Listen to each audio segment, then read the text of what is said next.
नमस्कार दोस्तों, good evening. आपके लिए लेकर आया हूँ मैं एक बहुत ही शानदार कंटेंट जो है रिलेटिव क्लोज और रिलेटिव प्रोनाउन। जैसा कि आप सभी को पता है कि माध्यमिक शिक्षा बोर्ड राजस्थान में कक्षा 10 और कक्षा 12 की वार्षिक परीक्षा यानी बोर्ड परीक्षाएं 6 मार्च 2025 से शुरू हो रही हैं।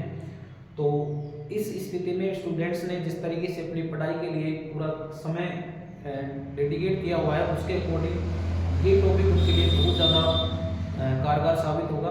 तो आइए हम देखते हैं रिलेटिव क्लोज या रिलेटिव प्रोनाउन।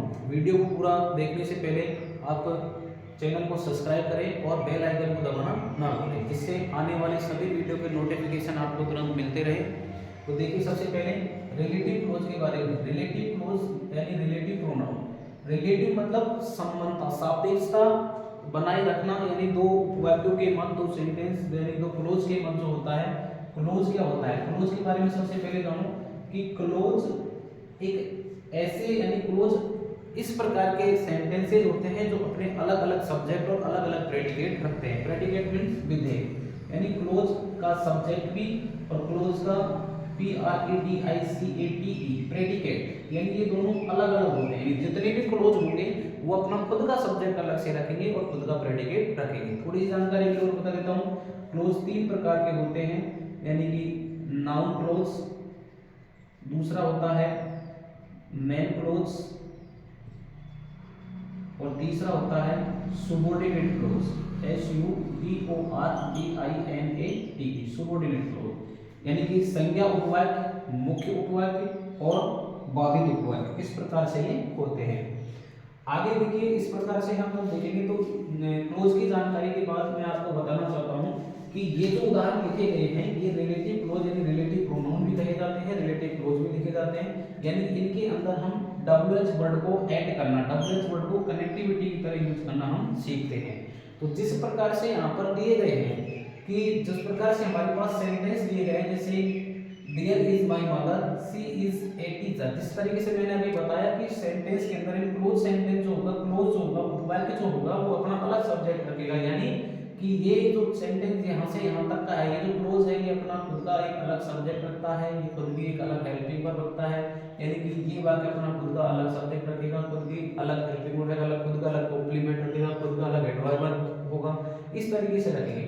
तो पहले क्लोज में दिया गया सेंटेंस में हमको जोड़ना है, ऐड करना है हु। क्या ऐड करना है? हु मींस होता है कौन। लेकिन रिलेटिव प्रोनाउन में इसका अर्थ क्या हो जाएगा? हु का होता है जो, हु का अर्थ होता है जो। अब देखिए, हु को ऐड करने के लिए हु का नियम हम थोड़ी सी इसके ऊपर चर्चा कर लेते हैं। हु का मतलब होता है जो, हु का मतलब होता है जो। हु का प्रयोग करते हैं पहले क्लोज में, पहले CLAUSE, पहले क्लोज में नाउन के बाद, नाउन का मतलब आप समझ जाएंगे, नेम। नाउन के बाद पहले क्लोज में हम हु का प्रयोग करते हैं। और दूसरी कंडीशन होगी इसकी कि दूसरे क्लोज में यानी सेकंड क्लोज के अंदर, सेकंड क्लोज से प्रोनाउन की फर्स्ट फॉर्म को हटा देंगे। क्या रखेंगे यार? हु का प्रयोग जब भी हम करेंगे किसी भी प्रकार के क्लोज सेंटेंसों की कनेक्टिविटी के अंदर, अगर हमको हु जोड़ना है, हु ऐड करना है, तो हु का नियम बिल्कुल सीधा सा इजी सा रूल है। हु का अर्थ होता है जो, यानी कि रिलेटिव प्रोनाउन में इसको हम बोलते हैं जो। इसका प्रयोग सबसे पहले क्लोज में नाउन के बाद होता है। किसके बाद होता है? नाउन के बाद होता है। याद रखने की चीज है, किसके बाद होगा? नाउन के बाद, यानी नाउन वर्ड जो भी पहले क्लोज में होगा उसके बाद हु का प्रयोग होगा। उसके तुरंत बाद सेकंड क्लोज से प्रोनाउन की फर्स्ट फॉर्म को जानते हैं। प्रोनाउन यानी कि सब्जेक्टिव केस होता है, पोसेसिव केस होता है और नॉमिनेटिव केस होता है, रिफ्लेक्टिव केस होता है। तो उसके अंदर सब्जेक्टिव केस की जो फॉर्म आती है उसे हटा दिया जाता है और उसके साथ वाले वर्ड को जब देखेंगे हम इस प्रकार से, जैसे हमारे पास लिखा हुआ है पहले देयर इज माय मदर, तो पहले वर्ड में नाउन क्या है? मदर। नाउन क्या है? मदर। तो क्या लिखेंगे हम यहाँ पर? देयर, उसके बाद क्या लिखेंगे? इज, उसके बाद माय, MOTHER, मदर। हो गया। नाउन के बाद तुरंत हमको क्या ऐड करना है? हु। क्या ऐड करना है? हु करना है। हु ऐड करने के बाद नियम क्या कह रहा है? दूसरे क्लोज से हमको क्या करना है? प्रोनाउन की फर्स्ट फॉर्म को हटा देना है। प्रोनाउन की फर्स्ट फॉर्म हट जाएगी, उसके बाद लिखेंगे हम इज, A, TEACHER, टीचर। तो इस तरीके से हम लिखेंगे। तो अभी हमने क्या देखा कि हु का प्रयोग जब हम कर रहे हैं तो हु का प्रयोग करते समय क्लोज सेंटेंस के अंदर से, यानी क्लोज का जो उपवाक्य है, पहले उपवाक्य में नाउन के बाद हु का प्रयोग करेंगे और दूसरे उपवाक्य में से क्या करेंगे, प्रोनाउन की फर्स्ट फॉर्म को हटा देंगे। दूसरा सेंटेंस, दूसरा एग्जांपल दिया गया है हूं, किसका दिया गया है, हूं का। दूसरा एग्जांपल किसका दिया गया है, हूं का। अब देखिए हूं का भी थोड़ा सा एक मैं आपको बता देता हूं, हूं का नजर डालते हैं हूं के रूल्स पर। तो हूं में लिखेंगे, हूं का होता है जिसे, जिसे, जिन्हें, ठीक है, जिसे या जिन्हें। हूं का प्रयोग भी नाउन के बाद होता है, किसके बाद होता है, फर्स्ट क्लोज में नाउन के बाद होता है। First clause principal clause, first clause प्रधान उपवाक्य, प्रिंसिपल क्लोज प्रधान उपवाक्य होता है। प्रधान उपवाक्य में नाउन के बाद इसका प्रयोग होगा, हूं का प्रयोग होगा। किसके बाद होगा, नाउन के बाद होगा, यानी संज्ञा के बाद होगा। दूसरी कंडीशन कि सेकंड क्लाउज से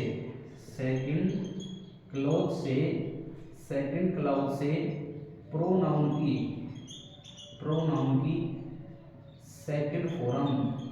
की सेकंड फॉर्म को हटा देंगे, प्रोनाउन की कौन सी फॉर्म हट जाएगी, सेकंड फॉर्म। ध्यान रखना होगा, प्रोनाउन की कौन सी फॉर्म हटेगी, सेकंड फॉर्म हटेगी, प्रोनाउन की सेकंड फॉर्म हटा दी जाएगी।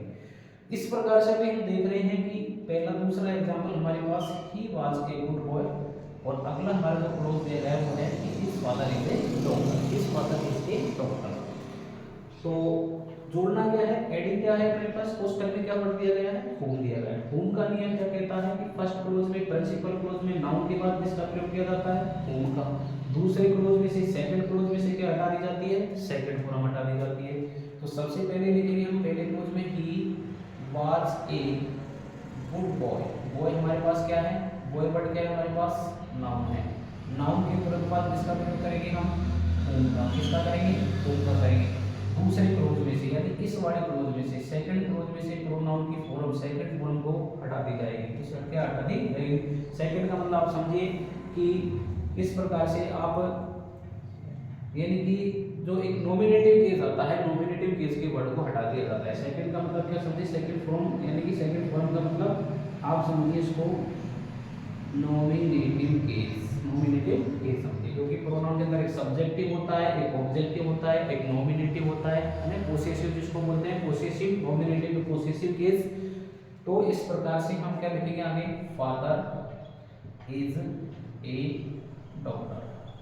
बिल्कुल इजी है, जिस प्रकार से हु का है उसी प्रकार से हुम का है, लेकिन दोनों में क्या डिफरेंस है, यहाँ पर हु में प्रोनाउन की फर्स्ट फॉर्म को हटाया जाता है दूसरे क्लोज से, लेकिन हु में प्रोनाउन की सेकंड फॉर्म को हटाया जाता है। जैसे हम पढ़ते हैं फर्स्ट फॉर्म सेकंड फॉर्म में, जैसे I, my, me, we our us, you your you, he, his, him, she, her, it, its, it, they, their, them. यानी सब्जेक्टिव केस है ना, पोसेसिव केस और no objective case. Subjective case, objective case, यानी वो subjective, यानी पहले क्या आएगा, सब्जेक्टिव, उसके बाद आएगा पोसेसिव, उसके बाद आएगा ऑब्जेक्टिव। क्या आएगा, ऑब्जेक्टिव। पहले जो केस होते हैं सब्जेक्टिव, जो कर्ता के रूप में आते हैं, ऑब्जेक्टिव यानी प्रोनाउन की तीसरी फॉर्म मानी जाती है, पोसेसिव जो कभी भी अकेले नहीं आती है। तीसरी चीज देखिए, तीसरा सेंटेंस है I know a boy father is a pilot. Father is a pilot, क्या बनाना है अपन को, हुज। हुज एक अधिकार सूचक शब्द है। क्या है, अधिकार सूचक डबल वर्ड है, अधिकार सूचक रिलेटिव प्रोनाउन है। हुज का प्रयोग भी उसके ऊपर नजर डालेंगे तो हुज का प्रयोग भी हम किसके साथ करेंगे, हुज का प्रयोग यानी WHOSE, हुज का प्रयोग भी हम करेंगे नाउन के बाद, लेकिन ये नाउन कहाँ आनी चाहिए, प्रिंसिपल क्लोज में, यानी प्रधान उपवाक्य में। दूसरे शब्दों में कह दो आप, या पहले उपवाक्य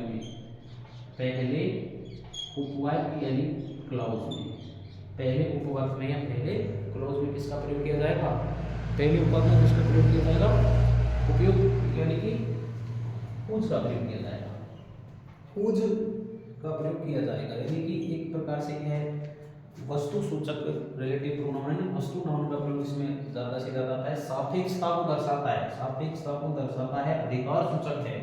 तो I know a boy, noun के बाद लिखेंगे WHOSE, हुज, फिर उसके बाद लिखेंगे आगे फादर, उसके बाद लिखेंगे father is a PILOT pilot, whose father is a pilot. उसके बाद लिखा गया है हमारे पास is a PILOT। Fourth number का एग्जांपल देखिए, थोड़ा सा सेंटेंस लिखा हुआ है लेकिन ये बहुत ही इजी है। प्रयोग करना है हमको विच का, किसका करना है, विच का। अब विच के प्रयोग में आप देखिए विच में क्या लिखा हुआ है। विच में हम देखेंगे तो विच में हमारे सामने कुछ चीजें हैं।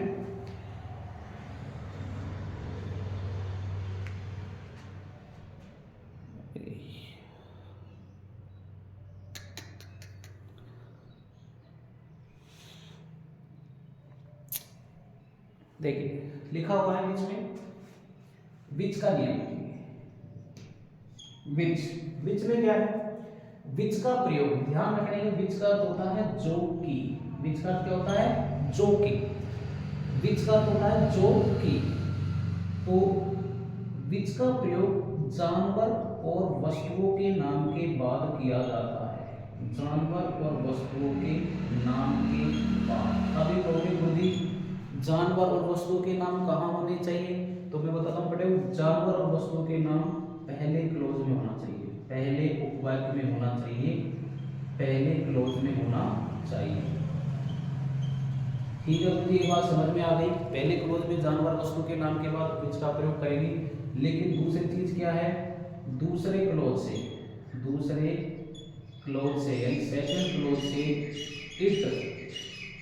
इट हटा देते हैं, दूसरे क्लोज से क्या हटा देते हैं, इट हटा देते हैं। तो ध्यान रखने की बात है कि विच का प्रयोग किया जाएगा जब वाक्य हमारे सामने परीक्षा में, एग्जाम पेपर में जब हमारे पास प्रश्न इस प्रकार से दिए हो, इस प्रकार के प्रश्नों में यानी किसी भी प्रकार का रिलेटिव क्लोज कोष्ठक में वाक्य के बाद दिया जाता है और जो वाक्य में एडिंग करने के लिए, जोड़ने के लिए होता है, कनेक्टिविटी के रूप में होता है और दोनों को मिलाकर एक सेंटेंस बनाया जाता है, दो क्लोज को मिलाकर एक सेंटेंस बनाया जाता है। तो कुछ रिलेटिव क्लोज के नियम मैं साथ के साथ बता रहा हूँ, इन्हें आप राइट करते रहें, रफ नोट को या स्क्रीनशॉट लेकर करके बाद में तरीके से देखें। किसी प्रकार के अगर आपके फिर भी कोई क्वेरीज रह जाती है तो आप कमेंट बॉक्स में बताएं, हमें उन्हें पूरी तरीके से क्लियर किया जाएगा। तो विच का निपट रहे हैं, विच रिलेटिव प्रोनाउन क्या करता है, जानवर और वस्तु के बाद फर्स्ट क्लोज में आना चाहिए और दूसरे क्लोज में से क्या हटाना है, इट हटाना है। दूसरे क्लोज में से क्या हटाना है, इट। जैसे हमारे पास एग्जांपल है, एग्जांपल नंबर 4, जैसे मैंने लिखा ILOVE लव द पपी। अभी पपी मतलब पिल्ला, पपी कुत्ते का बच्चा, ठीक है। उसके बाद इसके तुरंत बाद हम किसका प्रयोग करेंगे, विच का। किसका करेंगे, विच का। दूसरे वाक्य में आने वाले इट को हम क्या कर देंगे, हटा देंगे, साइक्रिया का प्रयोग करेंगे इज, और फिर उसके बाद देखेंगे हम वर्ब में jumping at the kitchen, at the kitchen. अब इसका मतलब हो गया कि यहाँ पर तो इसका मतलब आई लव द पपी यानी मैं कुत्ते के बच्चे या पिल्ले पसंद करता हूँ, it is jumping at the kitchen, यह रसोई घर में कूद रहा है। अब इसका मतलब है आई लव द पपी मैं पिल्ला पसंद करता हूँ, विच यानी जो कि, विच मींस जो कि, जंपिंग एट द किचन जो रसोई घर में कूद रहा है। तो इस प्रकार से होगा। तो विच के प्रयोग में किसी प्रकार से गलती नहीं करनी है, यानी कि पहले क्लोज में, फर्स्ट क्लोज में अगर आता है, फर्स्ट क्लोज में आए जानवर या वस्तु का नाम, उसके तुरंत बाद लिखेंगे हम। यानी कि एक चीज और समझ लीजिए कि जहां पर ये जैसे नाउन का यानी कि हु में, हुज में नाउन का प्रयोग हो रहा है, विच में यानी कि जानवर वस्तु का नाम हो रहा है, तो ये अभी फर्स्ट क्लोज के ऑब्जेक्ट में दिए गए हैं, लेकिन ये सारी चीजें सब्जेक्ट के रूप में भी आ सकती है, ध्यान रखने की बात है। अगला सेंटेंस अगला है, it is a school my mother studied there, my mother studied there. प्रयोग किसका करना है, वेयर का। वेयर को समझो, वेयर का मतलब क्या होता है, जैसे WH वर्ड में इंट्रोगेशन के लिए होता है कहाँ, लेकिन यहाँ पर इसका अर्थ क्या दिया जाएगा, जहाँ। क्या दिया जाएगा यहाँ पर इसका अर्थ, जहाँ। फर्स्ट क्लोज में, फर्स्ट क्लोज में, फर्स्ट क्लोज में, फर्स्ट क्लोज में स्थान सूचक, स्थान सूचक शब्द के बाद, फर्स्ट क्लोज में स्थान सूचक शब्द के बाद वेयर का प्रयोग किया जाता है, वेयर का प्रयोग किया जाता है। कहोगे गुरुजी ठीक है, समझ में आ गई। वेयर का प्रयोग कहाँ होगा? स्थान सूचक शब्द के बाद होगा। दूसरी चीज सेकंड क्लॉज से प्रोनाउन की नहीं लिखी, सेकंड क्लॉज से THER देयर या हेयर, स्थान सूचक शब्द देयर या हेयर शब्द को हटाते हैं। यानी ध्यान देना, अगर वाक्य में देयर शब्द आया है या हेयर शब्द आया है तो दोनों में से एक चीज को हटा दी जाएगी। कहने का मतलब वेयर का प्रयोग किया जाएगा कि वेयर का प्रयोग किया जाता है WH वर्ड के का जो सेंट दिया गया है यहाँ पर रिलेटिव प्रोनाउन कि वेयर का प्रयोग फर्स्ट क्लोज में स्थान सूचक शब्द के बाद किया जाता है। फर्स्ट क्लोज में स्थान सूचक शब्द के बाद किसका प्रयोग किया जाता है? वेयर का। लेकिन सेकंड क्लोज में हम किसको हटाएंगे? हेयर या देयर शब्द आता है उनको हटा देते हैं। उदाहरण नंबर 5 दिया गया है, इट इज ए स्कूल। तो यहाँ पर लिखेंगे अपन इट इज ए स्कूल। अब ध्यान देने की बात क्या है? स्कूल वर्ड क्या है? प्लेस। क्या इंडिकेट कर रहा है? स्थान इंडिकेट कर रहा है। उसके बाद क्या लिखेंगे? WHERE where. प्रोनाउन हट जाते हैं, बीच में प्रोनाउन दिए हैं हट जाते हैं। वेयर। उसके बाद लिखेंगे माई। उसके बाद है हमारे पास माई मदर, STUDIED स्टडी। और आगे जो वर्ड आया देयर, ये वर्ड में से हट जाएगा। तो इट इज ए स्कूल, यह एक विद्यालय है। माई मदर स्टडी देयर, मेरी माताजी वहां पढ़ती। तो अब इसको जब क्लोज सेंटेंस में कंडीशन आया तो इट इज ए स्कूल, यह एक विद्यालय है जहां मेरी माताजी पढ़ती थी। तो इस प्रकार से होंगे। अभी इसके अंदर अपन ने कितने पढ़े हैं? इसके अंदर हमने कितने पढ़े हैं? 5। कितने पढ़े हैं? 5 रिलेटिव प्रोनाउन पढ़े हैं। हु का, हुम का, हुज का, विच का और वेयर का। याद रखने के लिए ध्यान रखना, हु का, हुम का, हुज का प्रयोग किसके बाद किया जाता है? नाउन के बाद। किसमें आएगा? प्रिंसिपल क्लोज में। विच का प्रयोग किसके बाद किया जाएगा? विच का प्रयोग जानवर या वस्तु के बाद, यानी प्रधान होगा फर्स्ट क्लोज में जानवर या वस्तु के नाम के बाद। वेयर का प्रयोग किसके बाद किया जाएगा? वेयर का प्रयोग प्रिंसिपल क्लोज यानी फर्स्ट क्लोज के अंतर्गत। फर्स्ट क्लोज के अंतर्गत क्या है? फर्स्ट क्लोज के अंतर्गत। फर्स्ट क्लोज के अंतर्गत यदि मान लीजिए कोई स्थान सूचक शब्द आता है तो वेयर का प्रयोग करते हैं। अब देखिए, अब थोड़ी सी एक नजर मैं आपको बता देता हूँ। यहाँ पर हम लिख रहे हैं कि ये जो वेयर हमने पढ़ा है, क्या पढ़ा है? वेयर जो हमने पढ़ा है, इस वेयर के अंतर्गत कुछ में 2-4 यानी कुछ इंपॉर्टेंट WHICH कुछ इंपॉर्टेंट प्लेस इंडिकेशन के वर्ड लिख देता हूँ। स्थान सूचक शब्द की बात करो तो मुझे पूछोगे स्थान सूचक शब्द जैसे लिख दिया मैंने हॉस्पिटल, जैसे लिख दिया स्कूल, जैसे लिख दिया कॉलेज, जैसे लिख दिया यूनिवर्सिटी, जैसे मैंने अपना एग्जाम्पल लिख दिया मार्केट, जैसे लिख दिया मैंने टेम्पल, ठीक है, जैसे लिख दिया मैंने बस स्टैंड। उसके बाद लिख दिया मैंने रेलवे स्टेशन यानी एयरपोर्ट, पोर्ट आ गया। किसी प्रकार का कोई ऐसा आ गया जिसके अंदर हमें स्थान का इंडिकेशन होना चाहिए। स्थान के बाद हम इसका प्रयोग करेंगे वेयर का। ध्यान रखने की बात है, स्थान सूचक शब्द इस प्रकार से होंगे। अब इसके बाद एक और है हमारे पास इंपोर्टेंट जो है वैन। क्या है? वैन। वैन का मतलब क्या होता है? कब। वैन का मतलब क्या होता है? वैन का मतलब क्या होता है? कब। कब होता है? कब। लेकिन रिलेटिव प्रोनाउन इसका क्या है? यहाँ पर जब है। क्या है? जब। रिलेटिव प्रोनाउन इसका क्या है हमारे पास? जब है। देखो वैन का प्रयोग कब करेंगे? वैन का प्रयोग हम करेंगे पहले उपवाक्य में यानी फर्स्ट क्लोज में। फर्स्ट क्लोज का मतलब प्रिंसिपल क्लोज। फर्स्ट क्लोज में समय सूचक शब्द के बाद समय सूचक शब्द के बाद करते हैं। कब करते हैं? समय सूचक शब्द के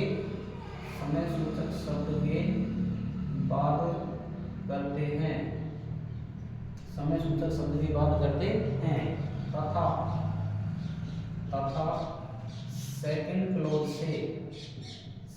क्लोज से देन क्या हटेगा? देन हटा देते हैं। क्या हटा देते हैं? देन हटा देते हैं। नियम याद रखने की बहुत ज़्यादा आवश्यकता है, इसके बिना कुछ नहीं होगा, क्योंकि ये जो रिलेटिव क्लोज का जो चैप्टर है वो दो तरीके से पूछता है बेटा, एक फिल इन द ब्लैंक्स में और एक कंबाइन सेंटेंस में। अभी हम जो पढ़ रहे हैं ये कंबाइन सेंटेंस में, क्या है ये कंबाइन सेंटेंस है, वाक्यों के जोड़ने का तरीका है। अभी हम फिल इन द ब्लैंक्स पढ़ेंगे, फिल इन द ब्लैंक्स का मैं फॉर्मेट आपको एक ही बार में समझा दूंगा, एक ही ट्रिक से समझा दूंगा, लेकिन अभी इसके लिए आपको क्या ध्यान रखने की जरूरत है कि इस प्रकार के वर्डों को याद में रखना जरूरी है। जैसे फॉर एग्जाम्पल मैंने लिख दिया कि नियम है व्हेन का प्रयोग समय से पहले करते हैं, कब करते हैं समय से पहले, कि it was SUNDAY Sunday, you need not go to school then, और प्रयोग आता है कंबाइन सेंटेंस में when का। It was Sunday, you need not go to school then. तो इस प्रकार से देखिए बात में, जब जैसे संडे समय आ रहा है, वार है, तो इसके बाद जब हमें जोड़ेंगे हम when का प्रयोग करेंगे, हम लिखेंगे it was SUNDAY Sunday, WHEN when you need not go to school, और ये देन सब को करके हटा देता है। ध्यान देने की बात है। अब आपके सामने लिखा हुआ है पूरा अच्छे से कि व्हेन का प्रयोग पहले उपवाक्य में फर्स्ट क्लोज में यानी कि समय सूचक शब्द के बाद करते हैं, तथा दूसरे उपवाक्य में से देन शब्द को हटा दिया जाता है। क्या हटा दिया जाता है? देन शब्द को। अब मैं जैसे कि समय की अगर बात करूँ, समय सूचक शब्द की अगर मैं बात करूँ, यानी कि टाइम इंडिकेशन वर्ड की बात करते हैं, टाइम इंडिकेशन वर्ड की अगर मैं बात करूँ आपसे, तो जैसे हमारे पास डेज नेम आते हैं, डेज नेम, मंथ्स नेम आते हैं, ये समय के अंतर्गत आएंगे डेज नेम, मंथ्स नेम। उसके बाद घड़ी का समय यानी क्लॉक, बजे, घड़ी का समय, morning time, evening time, afternoon, night, tomorrow, yesterday, yesterday, seasons, ऋतु, सेंचुरी, डिकेड, डिकेड का मतलब दशक होता है, CENTURY, सेंचुरी का मतलब शताब्दी, समय। इस प्रकार से होगा। तो ये थी हमारी आज की आपके को दी जाने वाली एक छोटी जानकारी, लेकिन छोटी नहीं है दोस्तों, ये बहुत बड़ी है, बहुत ही बड़ी है। कक्षा 12 के अंदर चैप्टर भी है, कक्षा 12 के अंदर पूछा भी जाता है, ग्रामर के पोर्शन सेक्शन सी के अंतर्गत आती है रिलेटिव प्रोनाउन का, लेकिन ज़्यादा से ज़्यादा इसको आपको एक बार देख लेना है। अगली वीडियो में मैं आपके लिए इसी प्रकार के टॉपिक रहेंगे, रिलेटिव प्रोनाउन का ये जो टॉपिक है, इसी का एक शॉर्ट ट्रिक जो फिल इन द ब्लैंक से भरी जाएगी, फिल इन द ब्लैंक से किए गए, क्योंकि ये जो प्रश्न है वो दो प्रकार से पूछता है, दो प्रकार से, यानी कि एक तो अभी हमने पढ़ा है जो क्या है हमारे पास, एक अभी जो हमने पढ़ा है क्या है हमारे पास, ये है कंबाइन सेंटेंस। क्या है ये? Combine sentence. और ये कंबाइन सेंटेंस के बाद ही हमारे पास एक और आता है जो है फिल इन द ब्लैंक्स का। क्या आता है? फिल इन द ब्लैंक्स का आता है। तो अगली वीडियो में आपके लिए फिल इन द ब्लैंक्स का लेकर के आऊंगा, तब तक के लिए आप रिवाइज कीजिए। कोई चीज़ समझ में नहीं आती है आप कमेंट बॉक्स में बताइए। उसके अलावा रिलेटिव क्लोज के बाद वीडियो को ज़्यादा से ज़्यादा शेयर करें, ज़्यादा से ज़्यादा लोगों तक पहुँचे, ज़्यादा से ज़्यादा लोगों तक ये ज्ञान जाए।